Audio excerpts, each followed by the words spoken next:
করণদিঘিতে কংগ্রেসের কর্মী সভা। উত্তর দিনাজপুর জেলার করণদিঘি ব্লকের রসাখোয়া 1 নম্বর অঞ্চলের মহেশপুরে জাতীয় কংগ্রেসের সাংগঠনিক সভা অনুষ্ঠিত হল বৃহস্পতিবার। এদিন কংগ্রেস নেতৃত্ব বলেন, বিজেপির বিরুদ্ধে গোটা দেশ জুড়ে রাহুল গান্ধী লড়াই করছেন, তাই কংগ্রেসের হাত শক্ত করতে আমাদের বুথে বুথে সংগঠন মজবুত করতে হবে এবং আগামী দিনের জন্য তৈরি হতে হবে এবং সংগঠন গঠন করতে হবে।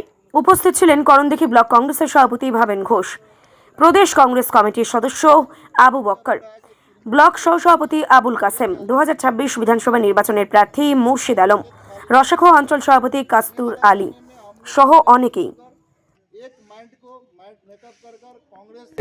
কর্মী সভা ছিল। আমরা বিধানসভা ইলেকশনের পরে ব্লক কমিটির মিটিং করেছি। তারপরে আমরা সব অঞ্চলের রুটিন মাফিক এখন আমরা অঞ্চলে অঞ্চলে যাচ্ছি। সেই রুটিন অনুযায়ী আজকের ডেটটা পড়েছিল আমাদের রসাখোয়া 1। আমরা রসাখোয়া 1-এর কর্মীদেরকে নিয়ে আজকে মিটিং করলাম।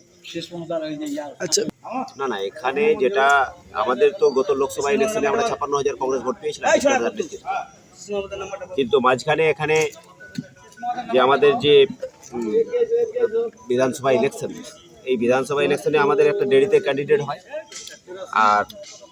আর একটা কারণ ছিল যে আমরা হাজী সাহাবুদ্দিন সাহেবকে কংগ্রেসের জাতীয় কংগ্রেসের আমরা প্রার্থী হিসাবে আমরা মোটামুটি ঘোষণা আমাদের জেলা নেতৃত্ব করেই দিয়েছিল, কিন্তু মাঝখান থেকে উনি আমাদের দল ত্যাগ করে সিপিএমের টিকিট হয়তো নিয়েছিলেন। এইখানে মানুষ একটা দ্বন্দ্বের মধ্যে পড়েছিল, যেহেতু আমরা গ্রামগঞ্জে প্রচার করে দিয়েছিলাম যে আমাদের জাতীয় কংগ্রেসের প্রার্থী এবার হাজী সাহাবুদ্দিন সাহেব। তো মানুষের কাছে একটা গ্রামগঞ্জে মানুষের কাছে একটা মেসেজ চলে গেছিলো, সেই হিসাবে মানুষ কিন্তু প্রিপেয়ার হয়ে গেছিলো হাজী সাহাবুদ্দিনকে ভোট দেওয়ার জন্য। তো শেষ মুহূর্তে যখন উনি আমাদের দল ছেড়ে অন্য দলে চলে গেলেন, তো মানুষ কিন্তু সেই জায়গায় মিসআন্ডারস্ট্যান্ডিংয়ে কিন্তু ওই দিকেই ঝুঁকে গেছিল। আমরা সেইভাবে প্রস্তুতি আর নিতে পারিনি, কিন্তু আমাদের করণদিঘির মাটি এটা তো কংগ্রেসেরই মাটি, এটা কংগ্রেসেরই ঘাটি, এটা প্রিয়দার মাটি, এটা হাজী সাজ্জাদ সাহেবের মাটি। তা আজকে আমরা যা সাড়া পাচ্ছি, সরকার তৃণমূল সরকার এখান থেকে গেছে, প্রচুর মানুষ আমাদের সাথে যোগাযোগ রাখছে, সাধারণ মানুষ থেকে ভালো ভালো নেতা কর্মী যারা ছিল অন্য দলে, যারা ভালো মানুষ তারা আমাদের সাথে যোগাযোগ রাখছে যে আমাদের জাতীয় কংগ্রেসে আসবে। তারা একমাত্র বিকল্প এখন জাতীয় কংগ্রেস। ভদ্র শিক্ষিত লোক, এবং এর আগে বামফ্রন্ট এমএলএ ছিল, এর আগে কংগ্রেসের এমএলএ ছিল। আপনারা কি এরকম আজ পেয়েছেন? পাননি।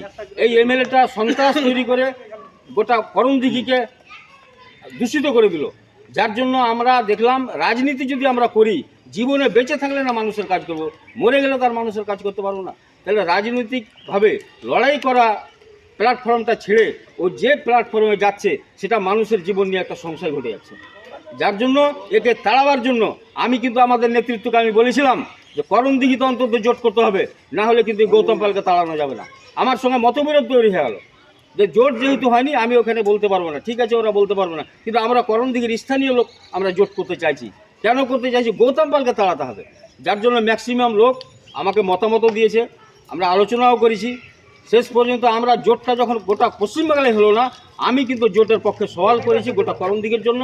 আমাদের হাজী সাহেব বামফ্রন্টের প্রার্থী, তাকে আমরা সমর্থন করতে বাধ্য হয়েছি, সমর্থন করেছি। কেননা গৌতম পালকে তাড়াতে হবে, এই তাড়ার পরেই কিন্তু আমরা ডেকে আনার কোনো দরকারই নেই।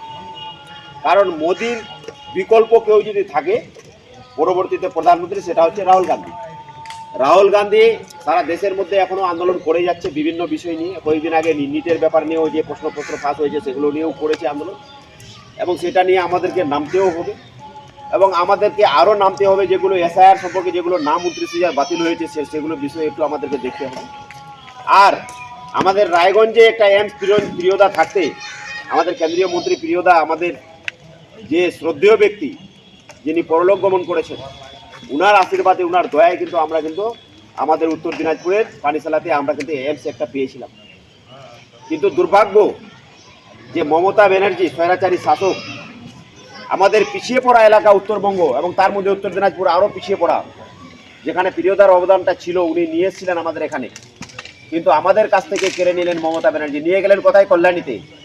যে কল্যাণীর পাশে হচ্ছে কলকাতা। কলকাতাতে অনেক বেসরকারি নার্সিংহোম আছে, বড় বড় নার্সিংহোম আছে, অনেক ব্যবস্থা আছে, ওখানে অনেকগুলো হসপিটাল আছে, পিজি থেকে শুরু করে সুপার স্পেশালিটি থেকে শুরু করে মেডিকেল কলেজ থেকে শুরু করে প্রচুর আছে দক্ষিণবঙ্গে।